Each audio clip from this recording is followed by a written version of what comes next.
வணக்கம். தமிழ்நாட்டில் எந்த கட்சி ஆட்சிக்கு வந்தாலும் தொடர்ந்து இந்த லா அண்ட் ஆர்டர் இஷ்யூ அப்படின்றது ஒரு பேசும் பொருளாகவே இருக்குது. லா அண்ட் ஆர்டருக்குள்ளே ஸ்பெசிஃபிக்காக பெண்களுக்கு எதிரான வன்முறை, வன்கொடுமை இதெல்லாமும் தொடர்ந்து நடந்துகிட்டே வருது. ரீசெண்டாக கோயம்புத்தூரில் ஒரு 10 வயது சிறுமியை பாலியல் வன்கொடுமைக்கு உள்ளாக்கி கொன்று இருக்காங்க. இதை இப்போ மீடியாவில் டிஸ்கஸ் பண்ணிட்டு வராங்க. போராட்டங்கள்லாம் நடக்குது. தமிழ்நாடு கவர்மெண்ட் ரீசெண்டாக சிங்கப்பெண் ஸ்பெஷல் டாஸ்க் ஃபோர்ஸ் அப்படின்ற ஒரு ஃபோர்ஸை ஃபார்ம் பண்ணியிருக்காங்க. பெண்களுக்கு எதிரான இந்த வன்கொடுமை, வன்முறையெல்லாம் நடக்கக்கூடாது அப்படின்றதுக்காக இந்த இனிஷியேட்டிவை நான் பாராட்டுறேன். ஆனாலும் இந்த மாதிரி ஒரு டாஸ்க் ஃபோர்ஸ் இது ப்ராக்டிக்கலாக ஒர்க் ஆகுமா அப்படின்னு பார்த்தீங்கன்னா, எனக்கு அதில் பெருசாக நம்பிக்கை இல்லை. சாரி. காரணம் என்ன அப்படிங்கிறத நான் சொல்கிறேன். பொதுவாக இந்த லா அண்ட் ஆர்டர் போலீசிங் அப்படின்னு வரும்போது டாப் டவுன் அப்ரோச் வந்து பெருசாக சக்சீட் ஆகாது. நமக்கு என்ன தேவைன்னா பாட்டம் அப் அப்ரோச் தான். அடிமட்டத்திலிருந்து நம்ம வந்து ஒர்க் பண்ணணும். இதற்கு என்ன பண்ணலாம் அப்படின்னு கேட்டிங்கன்னா, பீட் போலீசிங் கான்செப்டை கொண்டு வரணும்.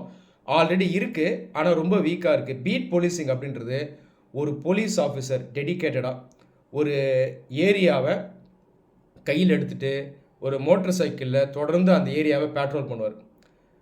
அவருக்கும் அந்த ஏரியாவில் இருக்க மக்களுக்கும் பார்த்திங்கன்னா ஒரு பர்சனல் ரேப்போ இருக்கும். இன்டெலிஜென்ஸ் கேதரிங் பெட்டராக பண்ணலாம். இதன் மூலமாக லா அண்ட் ஆர்டரை நம்ம பெட்டராக மெயின்டைன் பண்ணலாம். ரெண்டாவது, கம்யூனிட்டி போலீசிங். இந்த பிரிட்டன் போன்ற நாடுகளில் நூற்றாண்டுகளுக்கு முன்னாடியே இந்த கம்யூனிட்டி போலீசிங் ரொம்ப ஸ்ட்ராங்கான ஒரு கான்செப்ட். கம்யூனிட்டி போலீசிங் படி public R the police, police R the people.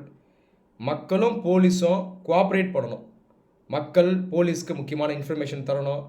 Police மக்களோட உரையாடணும், ரெகுலராக மீட்டிங்ஸ் கண்டக்ட் பண்ணணும். ஸோ இதுதான் இந்த கம்யூனிட்டி போலீசிங். இந்த கம்யூனிட்டி போலீசிங்கையும் தமிழ்நாட்டில் ஸ்ட்ரெங்தன் பண்ணணும். அதை தாண்டி இந்த பெண்களுக்கு எதிரான இந்த பிரச்சனைகள்லாம் நடக்குது இல்லையா, மெயினாக அந்த செக்ஷுவல் அப்யூஸ், ரேப், இதில் சொசைட்டியினுடைய மனநிலையை நம்ம மாற்ற வேண்டிய ஒரு அவசியம் இருக்குது. இன்னும் நம்ம சொசைட்டியில் இந்த ஆணாதிக்க மனநிலை இருக்குது. ஒரு பாலியல் வன்கொடுமை நடக்குது அப்படின்னா பெண் மேலே ஈஸியாக அந்த பழியை போட்டுருவாங்க. பெண்கள் சரியில்லை, வெளியே வராங்க அதிகமாக, ட்ரெஸ்ஸிங் சரியில்லை, இந்த மாதிரி ஒரு ஆணாதிக்க மனநிலை மூலமாக பார்க்கக்கூடிய ஒரு சமூகமாகவும் நாம் இருக்கோம். அன்ஃபார்ச்சுனேட்டாக நிறைய பேர் இப்படி தான் இருக்கோம். இதை அவேர்னஸ் மூலமாக நம்ம மாற்றணும். ஸோ சொசைட்டியில் ஒரு சேஞ்ச் வரணும். அதை தாண்டி போலீஸ் ஃபோர்ஸில் நிறைய வேக்கன்சிஸ் இருக்குது. இதை ஃபில் பண்ணணும். இருக்கக்கூடிய நிறைய போலீஸ் பர்சனலும் பார்த்திங்கன்னா அடிக்கடி விஐபி டியூட்டிக்கு போயிடுறாங்க, பந்தோபஸ்துக்கு போயிடுறாங்க. ஸோ இந்த பர்சனலை மக்களுடைய சர்வீஸ்க்காக நம்ம ஒர்க் பண்ண வைக்கணும். மக்களுக்கு இவங்க தொடர்ந்து பாதுகாப்பை கொடுக்கணும். நன்றி.